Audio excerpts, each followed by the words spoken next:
Ketika kaum bangsa Bani Israel dibudak oleh Fir'aun di Mesir, maka kemudian Allah Subhanahu wa taala mengutus seorang nabi yang bernama Musa alaihi salam.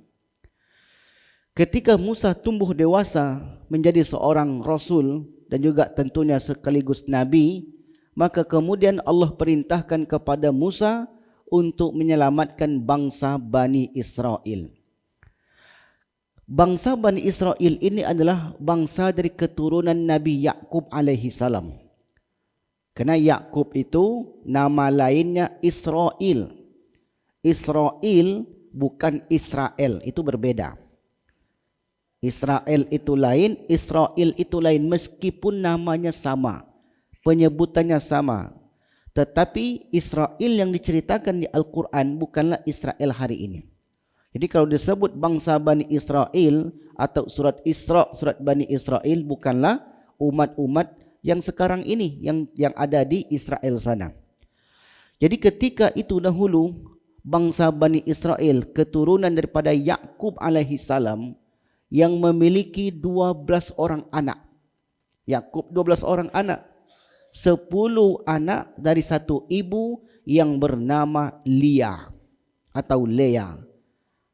Ada ibu Lia, maka 10 anaknya. Ayah suaminya bernama Yakub.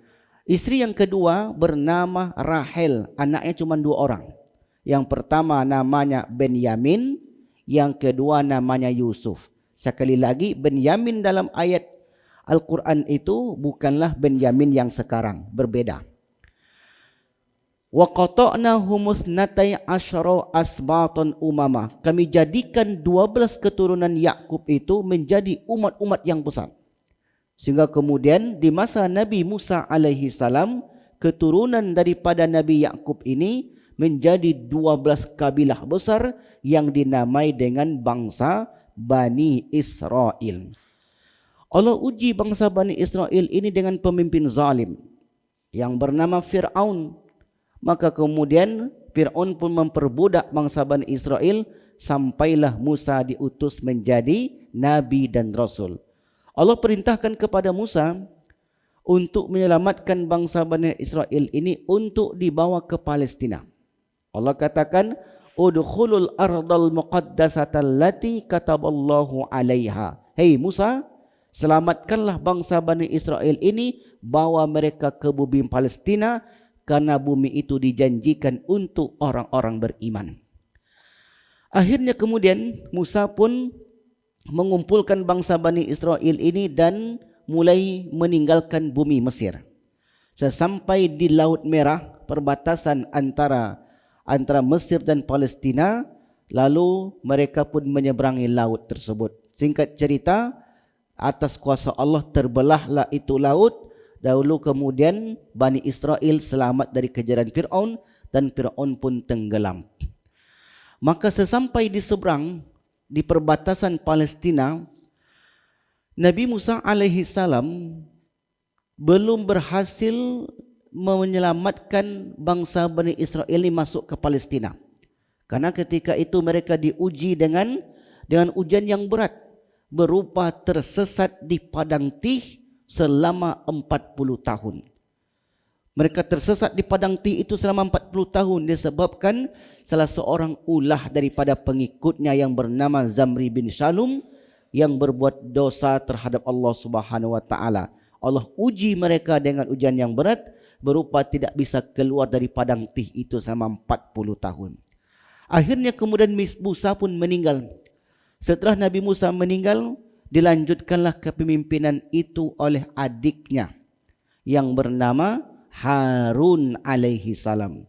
Jadi Nabi Musa dan Nabi Harun 2 adik-beradik.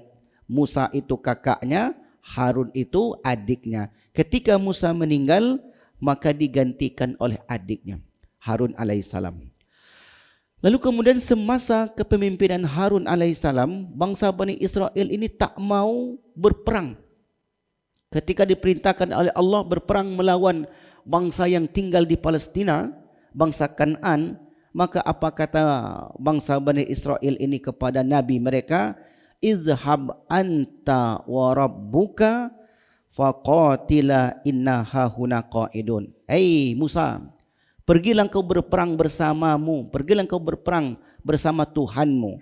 Inna hahuna qa'idun, kami tunggu di sini. Kalau engkau menang wahai Musa, kabari kami. Kalau engkau kalah, sudah mati di sana. Bangsa Bani Israel tak mau berperang, mereka takut. Padahal bumi Palestina itu sudah dijanjikan untuk mereka. Tapi begitulah bangsa Bani Israel sangat pengecut ketika itu. Akhirnya kemudian Musa meninggal, Harun pun meninggal. Setelah itu dilanjutkan oleh murid Musa yang bernama Yusha bin Nun.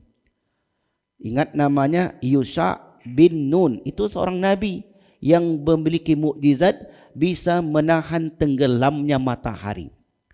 Ketika perang antara bangsa Bani Israel dengan bangsa Kan'an ini berkecamuk dan mereka hampir menang, kemenangan mereka itu di penghujung hari, hampir matahari tenggelam. Kemudian Allah dimintalah oleh Yusha bin Nun ini agar Allah menahan matahari. Sebab kalau matahari tenggelam ketika itu, bangsa Bani Israel ini akan pulang. Mereka enggak mau berperang di gelap gulita. Mereka mesti perangnya terang-terangan. Takut kalau sudah malam mereka akan kalah. Akhirnya Yusha bin Nun pun berdoa agar matahari ditahan sejenak. Allah kabulkan permintaan Yusha bin Nun. Akhirnya bangsa Bani Israel berhasil memasuki bumi Palestina. Setelah mereka menetap di Palestina, Bapak Ibu yang dimuliakan Allah, bangsa Bani Israel ini sudah lama tidak diutus kepada mereka Nabi dan Rasul. Maka ketika mereka sudah jauh dari Nabi dan Rasulnya, mereka mulai meninggalkan sedikit demi sedikit ajaran tersebut. Mulai tidak taat kepada orang-orang saleh mereka. Dalam waktu bersamaan, mereka pun diuji dengan banyaknya musuh-musuh yang semakin kuat di luar Palestina. Akhirnya bangsa Bani Israel ini selalu berperang dengan bangsa-bangsa lain. Terkadang mereka menang, terkadang kalah, terkadang menang, terkadang kalah, menang, kalah dan seterusnya. Sampailah pada suatu hari mereka berhadapan dengan bangsa yang kuat. Bangsa yang kuat ini dipimpin oleh seorang raja yang bernama Jalut. Jalut ini kuat, pasukan lengkap, tentara yang banyak, dan negara-negara, negeri-negeri ketika itu tak satu pun berani menghadapi tentara Jalut ini, saking kuatnya. Akhirnya kemudian mereka pun berperang melawan tentara Jalut. Terjadilah kekalahan pada bangsa Bani Israel. Mereka itu bukan hanya kalah, tetapi tabut itu ada satu kotak di mana dahulu Musa alaihissalam dihanyutkan dalam tabut itu.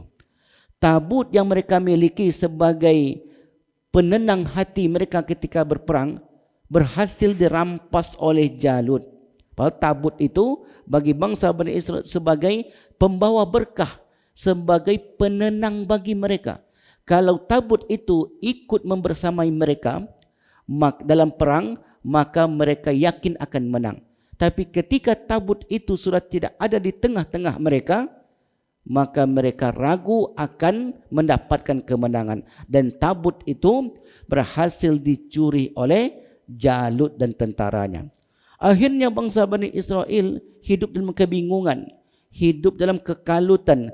Mereka risau, mereka takut karena mereka tidak memiliki sesuatu yang mereka percayai dapat mendatangkan keberkahan.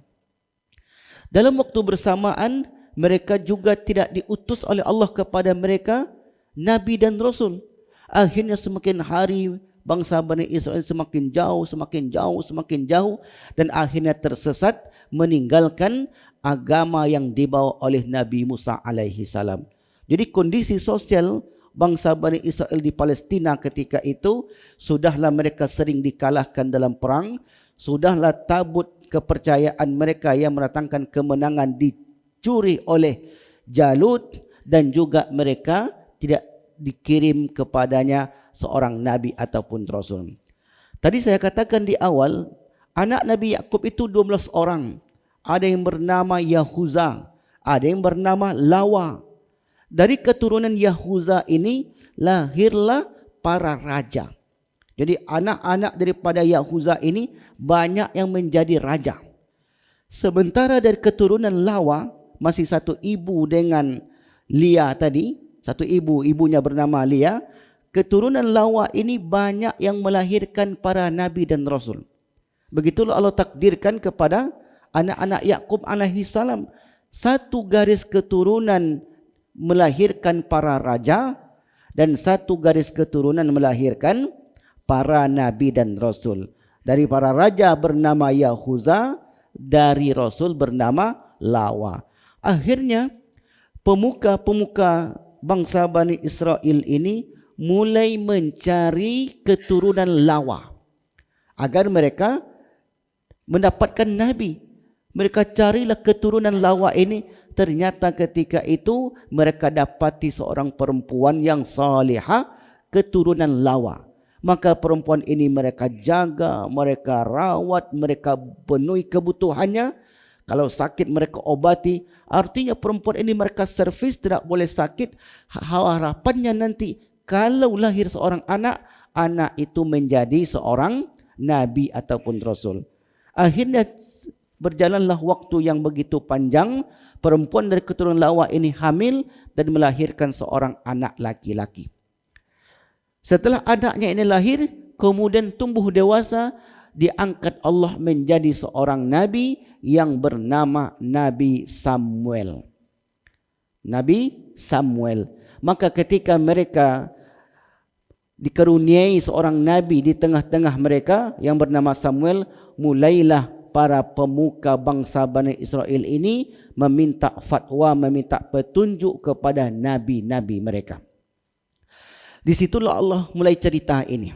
Allah Subhanahu wa taala berfirman, "Alam taro ilal mala'i min Bani Israel." Apakah kamu tidak memperhatikan pemuka-pemuka Bani Israel min ba'di Musa, setelah Musa wafat? Idh qalu linabiyyin lahum, ketika mereka berkata kepada nabi mereka. Siapa nama nabinya? Nabi Samuel. Berkata kepada nabi mereka. Apa kata mereka? Ib'ath lana malikan nuqatil fi sabilillah. Hai Samuel, tunjuklah untuk kami seorang raja, seorang pemimpin agar kami berperang di jalan Allah. Tunjukkan kepada kami, pilihkan untuk kami seorang raja atau pemimpin agar kami berperang di jalan Allah Subhanahu wa taala. Lalu kemudian Samuel menjawab, qala hal asaitum in kutiba alaikumul qital alla tuqatilu. Mungkin sekali jika kamu nanti diwajibkan berperang, kamu tidak akan berperang. Kata Samuel, kalau diwajibkan kepada kalian perang, apakah kalian mau berperang? Kenapa Samuel mengatakan demikian? Karena bangsa Bani Israel ini sejak tabut itu hilang dari tangan mereka, semangat perang mereka itu menurun. Ketakutan-ketakutan selalu menghampiri mereka. Dan juga Samuel tahu sejarah tentang datuk-datuk moyang mereka. Yang dahulu ketika Allah wajibkan memasuki bumi Palestina, justru mereka enggan untuk masukinya karena mereka takut berperang melawan bangsa Kan'an. Dan mereka katakan kepada Musa ketika itu, idhab anta wa rabbuka, hei Musa, pergilah engkau berperang bersama Tuhanmu, inna hahuna qa'idun, kami di sini menunggu kabar darimu. Dan Nabi Samuel sangat paham dengan karakter bangsa Bani Israel. Kalau nanti diwajibkan perang, apakah kalian mau berperang? Lalu dijawablah oleh pemuka-pemuka bangsa Bani Israel tersebut. Qalu wa ma lana alla nuqatila fi sabilillah. Hai Samuel, bagaimana mungkin kami tidak mau berperang? Tak mungkin rasanya kami mundur dari perang ini. Karena perang itu sudah depan mata kami. Tak bisa kami mengelak. Ditambah lagi kata mereka, wa qad ukhrijna min diyarina wa abnaina. Kami telah dikeluarkan, telah diusir dari negeri kami ini, dari kampung halaman kami sendiri, dan anak-anak kami ditangkap, perempuan-perempuan kami ditangkap, orang-orang dewasa kami dibunuh oleh Jalut. kami ingin menuntut balas terhadap Jalut yang telah mengusir dan memporak-porandakan negeri kami ini. Tolonglah wahai Samuel, carikan untuk kami seorang pemimpin. Kalau engkau tunjuk seorang pemimpin untuk kami, pasti kami akan taat. Sami'na wa ata'na. Kami taat, kami dengar, kami taat. Akhirnya kemudian kata Samuel, baik, saya akan mintakan kepada Allah kapan waktu itu, kapan masanya kalian akan berperang. Falamma kutiba alaihimul qital, ketika diwajibkan kepada mereka perang, tawallau illa qalilam minhum. Akhirnya sebagian besar dari bangsa Bani Israel ini menolak. Prediksi Samuel tadi tak meleset. Kalian kalau diwajibkan perang, maukah kalian berperang? Mereka dengan semangat mengatakan, kami akan berperang wahai Samuel. Ternyata setelah Samuel memintakan kepada Allah kapan masa perang, maka mereka berpaling. Mereka tolak kecuali hanya sedikit saja. Wallahu alimun bizzalimin. Dan Allah maha mengetahui orang-orang yang zalim. Lalu Samuel berkata lagi kepada bangsa Bani Israel, wa qala lahum nabiyuhum, sesungguhnya Nabi Samuel berkata, innallaha qad ba'atha lakum Taluta malika. Sesungguhnya Allah telah memilih untuk kalian seorang raja yang bernama Talut. Allah telah pilihkan untuk kalian seorang raja yang bernama Talut. Lalu ketika Talut itu ditunjuk menjadi pemimpin mereka yang akan memimpin dalam peperangan, apa kata mereka? Qalu anna yakunu lahul mulku alaina. Hei Samuel, bagaimana mungkin dia menjadi raja kami? Bagaimana mungkin dia menjadi pemimpin kami? Wa nahnu ahaqqu bil mulki minhu. Dan sesungguhnya kami ini lebih layak daripada si Talut itu menjadi pemimpin kami. Kami tak mau dia wahai pemimpin kami, wahai Samuel. Jangan angkat dia sebagai raja atau pemimpin kami. Kenapa bangsa Bani Israel itu menolak Talut sebagai raja mereka? Karena Talut itu bukan dari keturunan Lea. Talut itu dari keturunan Benyamin, beda ibu daripada Yahuza. Satu keturunan Yahuza melahirkan para raja, dan keturunan daripada Lawa melahirkan para nabi dan rasul. Sementara Talut ini bukan keturunan Yahuza, apalagi keturunan Lawa. Justru Talut itu keturunan daripada Benyamin. Dari dahulu mereka sudah ada perselisihan yang tajam antara Benyamin dengan Yusuf. Benyamin Yusuf selalu dipojokkan oleh 10 adik-beradik dari ibunya si Lea ini. Maka kata mereka, hei Samuel, kami tak mau kalau Talut itu menjadi pemimpin kami. Dan lagi pula kata pemuka besar bangsa Bani Israel itu, walam yu'ta sa'atam minal mal. Lagi pula si Talut itu orangnya miskin, bukan orang kaya. Kalau jadi pemimpin itu orang kaya, jangan miskin. Bagaimana mungkin kalau dia miskin jadi pemimpin kami? Jadi bagi bangsa Bani Israel itu, pemimpin itu syaratnya yang pertama mesti orang awak. Kalau orang awak tidak bisa. Itu syarat pertama kata mereka. Orang awak ini walaupun bodoh lah, yang penting naik jadi pemimpin dulu. Tak bersekolah, yang penting diangkat dulu menjadi presiden, jadi gubernur. Yang penting orang awak, jangan orang lain. Yang kedua, kalau jadi pemimpin itu mesti orang kaya. Kenapa orang kaya? Orang kaya nanti bisa dimanfaatkan hartanya. Kalau orang miskin, tak mungkin bisa menolong kita. Ini cara pandang bangsa Bani Israel ketika itu. Dan cara pandang seperti itu pun hari ini kita saksikan di tengah-tengah kita. Kalau jadi pemimpin itu mesti orang kita, atau jadi pemimpin itu mesti orang kaya raya. Makanya kalau ada negeri kita ini jadi pemimpin, senjatanya pasti serangan fajar. Kalau miskin-miskin tidak bisa, tidak ada serangan fajarnya. Kalau orang kaya, dia akan keluarkan harta bendanya untuk menarik minat masyarakat agar memilih dia. Maka itu ini dikatakan oleh bangsa Bani Israel. Dan juga kata mereka, si Tolut ini juga tidak sering bersama kami. Si Tolut ini seorang pengembala. Dan dilihat dari sisi keturunan, dia bukan orang terpandang. Jangan jadikan pemimpin di negeri kita ini. Lalu kemudian dijawab oleh Nabi Samuel, qala innallaha astafahu alaikum. Sesungguhnya Samuel itu Allah yang memilih. Kata Samuel, sesungguhnya Tolut itu dipilih oleh Allah, bukan saya yang memilih. Saya hanya minta kepada Allah agar dipilihkan seorang pemimpin untuk kalian. Dan pilihan terhadap Raja Tolut itu adalah pilihan Allah Subhanahu wa ta'ala. Lagi pula kata Samuel, wazadahu bastatan fil ilmi wal jisim. Si Tolut itu orangnya cerdas, orangnya pintar. Kalau dia berperang, dia tahu taktik perang. Kalau dia merumuskan sesuatu, dia paham. Orang cerdas, orang pintar. Kalau cari pemimpin, kata Samuel, carilah orang yang cerdas. Walaupun latar belakangnya biasa-biasa saja. Kalau cari pemimpin, carilah orang yang pintar. Cari orang yang luas pengetahuannya, terutama tentang kepemimpinan. Dan pada Tolut itu, kata Samuel, ada ciri-ciri yang saya sebutkan tadi, kata Samuel. Orangnya kuat, fil jismi, orangnya cerdas, kemudian pandai taktik perang, kemudian dia ini badannya, fisiknya kuat. Jadi ciri-ciri pemimpin itu ada pada Tolut. Tapi kemudian apa kata Allah? Wallahu yu'tihi mulkahu may yasha wallahu wasi'un alim.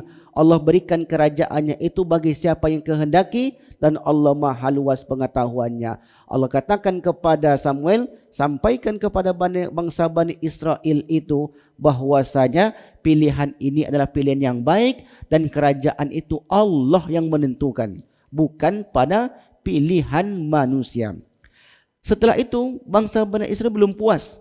Kami tak cukup bukti, wahai Samuel, tak cukup hanya pintar, tak cukup hanya kuat fisik, tak cukup hanya cerdas, tak cukup. Kami belum puas dengan kriteria-kriteria yang kau sampaikan itu. Wa qala lahum nabiyuhum, lalu Samuel pun berkata kepada mereka, inna ayata mulkihi, sesungguhnya tanda-tanda kerajaan Tolut itu, ayyatiyakumut tabut, akan Allah datangkan kepada kalian tabut. Tabut yang sebelumnya dicuri oleh Jalut, tiba-tiba tabut itu dibawa oleh para malaikat dan terbang di depan mata mereka. Tabut itu sudah lama hilang, dan mereka kalau sudah melihat tabut, kepercayaan mereka itu bertambah. Kalau sudah tabut itu di tengah-tengah mereka, mereka menjadi optimis terhadap kemenangan dalam perang. Maka ketika itu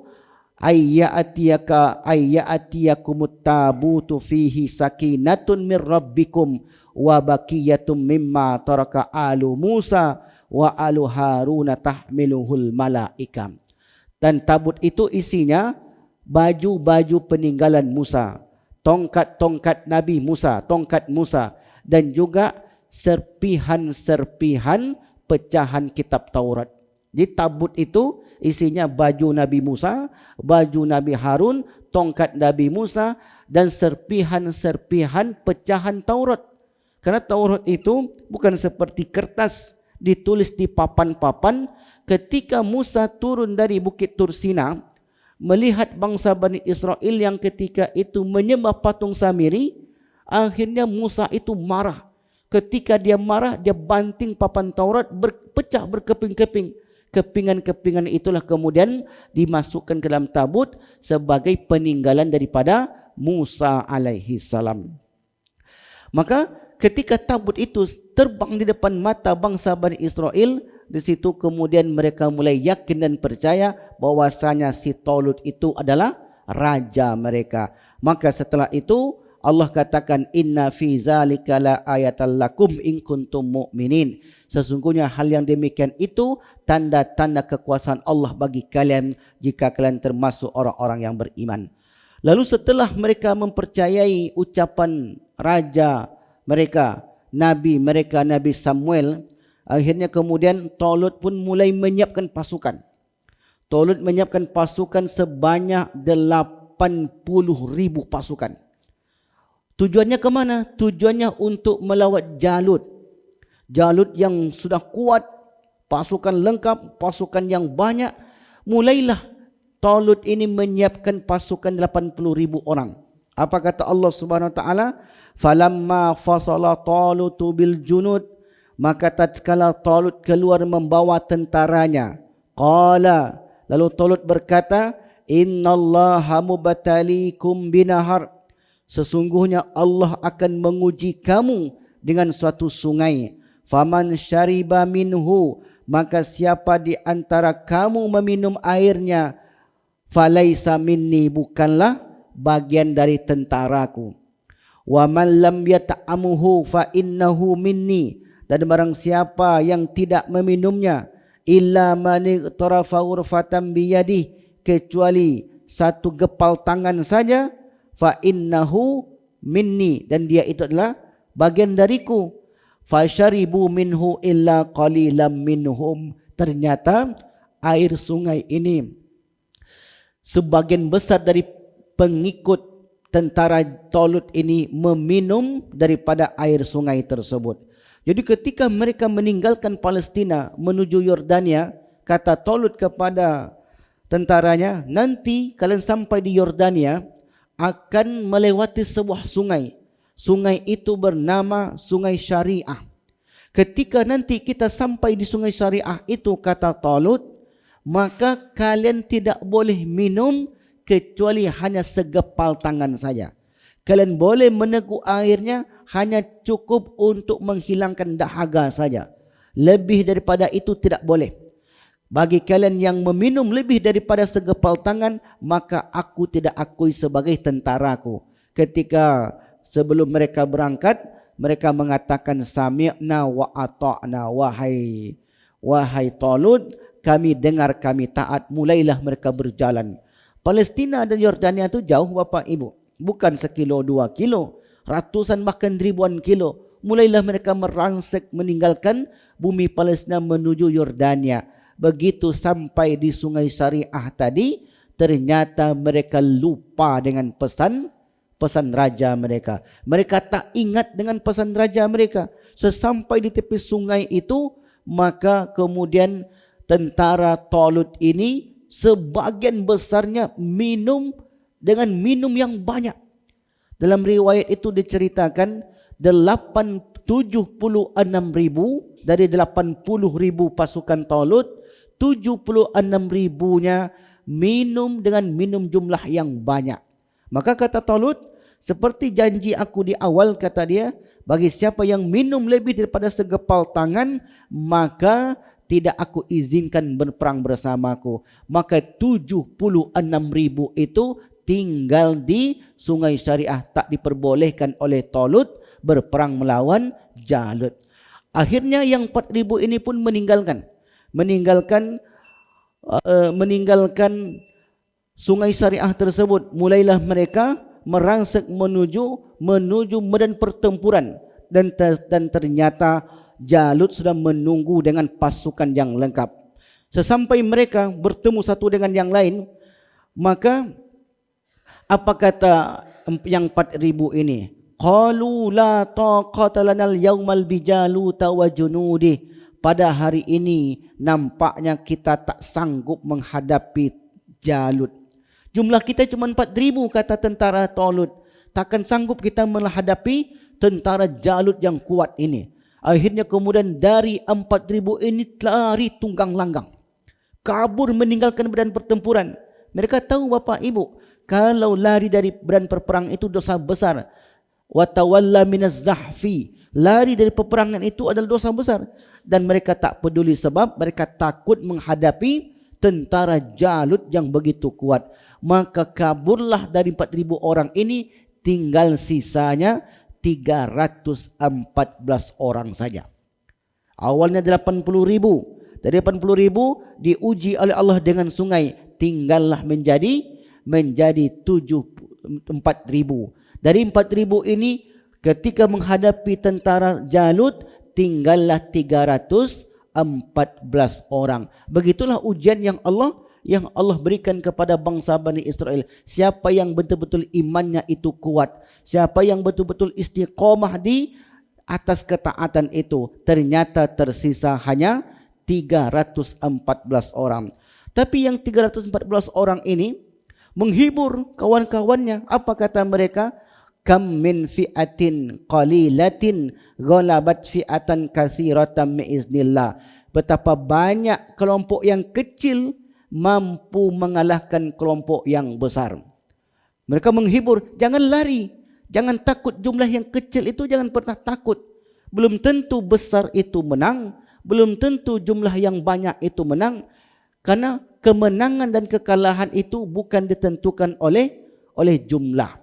Hari ini kalau kita tengok perang antara Iran, Amerika, Israel itu, jumlah Iran itu sedikit Bapak Ibu. Satu negara melawan Israel dan melawan Amerika dan sekutu-sekutunya. Hari ini kalau kita baca berita, perang itu, kemenangan itu berada di tangan Iran. Dan bahkan beberapa kali Donald Trump itu ingin melakukan runding damai dengan Iran. Tapi Iran tak mau. Walaupun jumlah mereka itu sedikit, tapi bagi Iran kemenangan dan kekalahan itu bukan ditentukan oleh banyak dan sedikitnya. Inilah motivasi daripada bangsa Bani Israel ketika itu yang tersisa 314 orang. Maka mereka sampaikan, kam min fi'atin qalilatin ghalabat fi'atan katsiratan biiznillah. Betapa banyak kelompok yang kecil itu mampu mengalahkan kelompok yang besar atas izin Allah Subhanahu wa taala. Mendengar ucapan tersebut, maka yang 314 orang ini bertambah imannya, bertambah semangatnya, ketakutan hilang dari dalam diri mereka. Akhirnya mereka pun maju tanpa pikir panjang. Sebelum terjadi perang besar, ketika itu ada namanya perang tanding, mubarazah. Perang tanding satu dengan yang lain. Perang tanding ini adalah kalau ada jagoan dari pihak musuh, maka suruh maju ke depan. Satu lawan satu, berduel. Sebelum perang besar itu terjadi, akan ada perang tanding. Dan perang tanding ini pilih jagoan dari satu sisi dan pilih pula dari sisi yang lain. Adu satu lawan satu. Maka dari pasukan Jalut yang maju untuk perang tanding ini, Jalut itu sendiri. Jalut itu besar, kuat, primitif. Orang tak kenal kompromi, siapapun dapat akan dilibas. Tak peduli dia siapapun. Lalu kemudian dari pasukan Talut itu, Talut pun mulai mengumumkan, wahai pasukanku yang tersisa, 314 orang. Siapa di antara kalian yang mau meladeni Jalut, kata Talut. Siapa di antara kalian yang mau meladeni Jalut? Kalau berhasil menaklukkan dan membunuh Jalut, maka akan aku serahkan kerajaanku kepadanya. Itu imbalannya. Siapa yang berhasil mengalahkan Jalut, apalagi sampai membunuhnya, akan aku serahkan kerajaanku. Karena Talut itu raja yang dipilih oleh Nabi Samuel atas petunjuk Allah Subhanahu Wa Taala. Yang kedua, kata Talut, kalau juga berhasil membunuh Jalut, akan aku nikahkan dengan anak gadisku. Jadi dua imbalan yang diberikan. Ketika imbalan itu diucapkan oleh Talut, ternyata tidak satu pun pasukan Talut itu berani maju. Takut. Buat apa? Buat apa melawan Jalut yang besar? Walaupun diangkat menjadi raja, walaupun nikahkan dengan anak gadisnya, percuma kata mereka, karena tak akan mungkin bisa menang melawan Jalut yang kuat itu. Artinya mereka katakan, kalau kami melawan Jalut itu, wahai raja kami Talut, sama saja menyetorkan nyawa. Tak dapat kawin nanti, kata mereka. Tak bisa menjadi raja. Tak mungkin kami melawan itu. Disebutkan lagi, ditawarkan lagi, disemangati lagi oleh Talut, wahai kaumku, jangan takut. Jumlah yang besar itu belum tentu kuat. Badan yang besar itu belum tentu kuat. Orang yang pasukan lengkap itu belum tentu kuat. Yang penting siapa di antara kalian yang mau meladeni Jalut, kalau dia berhasil membunuh Jalut, maka akan aku angkat, akan aku serahkan kerajaanku kepadanya dan akan aku nikahkan dengan anakku. Namun ternyata tawaran itu pun tidak satu pun bangsa Bani Israel itu yang menyanggupi. Lalu tak lama sesudah itu muncullah dari ujung belakang seorang anak muda yang berumur lebih kurang 17-18 tahun. Maju ke depan. Kata anak muda ini, wahai Talut, aku yang akan menghadapi si Jalut itu. Umurnya masih muda, Pak. 18 tahun. Kata orang ini, hei rajaku Talut, biar saya menghadapi si Jalut itu. Biar saya membunuh si Jalut itu. Mendengar ucapan anak muda ini, mulailah bangsa Bani Israel tadi menertawakannya. Dia tertawakannya. Anak muda ini bernama Daud. Daud, kata mereka, mengapa engkau maju? Jalut itu orangnya besar, kuat, primitif. Nanti sekali tendang engkau terpelanting, sekali ditebaskan lehernya, potong, terputus badanmu, kata tentara Talut. Jangan mundur. Kata Daud, tidak, saya tidak akan mundur, saya yang akan menghadapi si Jalut itu. Tertawalah bangsa Bani Israel ini, mengejek Nabi Daud yang ketika itu masih remaja. Daud ini Bapak Ibu berprofesi sebagai pengembala domba. Ketika serigala-serigala akan menerkam domba-dombanya, maka Daud ini senjatanya hanya batu. Hanya batu.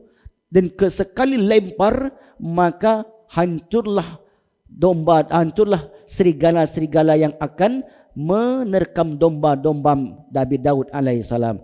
Jadi hari-hari itulah pekerjaan Nabi Daud. Setiap kali ada serigala dia lempar dan itu mati, hancur, berkeping-keping. Maka ketika itu Daud membawa 5 biji batu. Setelah itu dia pun menghadapi Jalut yang kuat.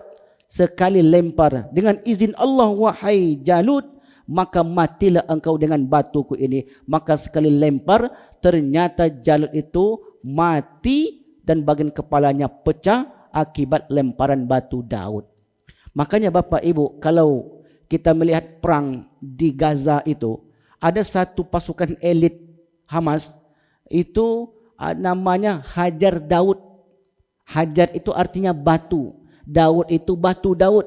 Mereka mengambil nama itu mengingat sejarah Nabi Daud menghancurkan raja Jalut yang kuat.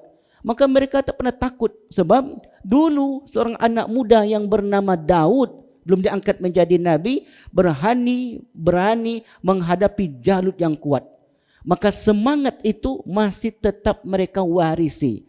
Makanya anak-anak muda Palestina, kalau mereka tak punya senjata, senjatanya hanya batu. Sebab batu itu dengan izin Allah mampu mengalahkan pasukan yang besar dan pasukan yang banyak. Coba kalau kita tengok video-videonya, mereka berpakaian lengkap, kemudian masuk dalam tank. Tapi menghadapi satu anak muda dengan batu, mereka pun takut. Bani Israel itu takut. Yahudi itu takut menghadapi anak-anak Palestina. Karena anak-anak Palestina ini mewarisi semangat Nabi Daud alaihi salam. Setelah Daud kemudian berhasil membunuh Jalut, barulah tentara Bani Israel itu semangat, berani untuk perang besar-besaran. Maka setelah Jalut itu mati, mulailah mereka berperang melawan tentara-tentara Jalut. Ada keajaiban di situ yang terjadi. Setiap kali 314 orang ini maju dalam pasukan tersebut, bertambah lagi dengan jumlah yang sama. Ketika 314 orang ini ikut bertempur di medan perang melawan tentara Jalut, bertambah lagi dengan jumlah yang sama. Akhirnya kemudian kata pasukan Jalut yang tersisa, bagaimana mereka semakin ke sini semakin banyak. Jumlah mereka bukankah hanya sedikit? Mengapa jumlah mereka sama jumlahnya dengan jumlah kita? Mengapa jumlah mereka tidak berkurang? Semakin bertambah, semakin ke sini semakin banyak. Akhirnya kemudian kalahlah pasukan Jalut di bawah pasukan Talut yang berjumlah 314 orang tadi. Akhirnya kemudian Allah katakan wa qatala Dauda Jaluta, dan Allah Subhanahu wa taala fahazamuhum biiznillah, dan Allah kalahkan mereka atas izin Allah. Wa qatala Daud Jaluta, Daud akhirnya mampu mengalahkan Jalut. Wa atahullahu mulka wal hikmata wa 'allamahu mimma yasha. Setelah tentara Jalut ini kalah, maka kemudian Raja Talut menepati janjinya bahwasanya kerajaan itu diserahkan kepada Daud. Ketika Daud itu menjadi raja, sekaligus Allah angkat menjadi seorang nabi. Maka di masa Nabi Daud itulah bangsa Bani Israel mencapai puncak kejayaannya. Karena dia samping raja, dia juga seorang nabi yang dihormati oleh kaumnya sendiri. Dan Nabi Daud ini memiliki mukjizat yang luar biasa. Suaranya sangat indah dan bahkan bisa melunakkan besi. Maka setelah kepemimpinan Daud dilanjutkan oleh anaknya Sulaiman alaihissalam, Nabi Sulaiman pun semakin hebat terus sampai kepada cucu cicitnya. Tapi kemudian ketika mereka jauh dari nabi mereka, bangsa Bani Israel ini mulai lagi tertindas sampai di zaman Nabi Isa alaihissalam.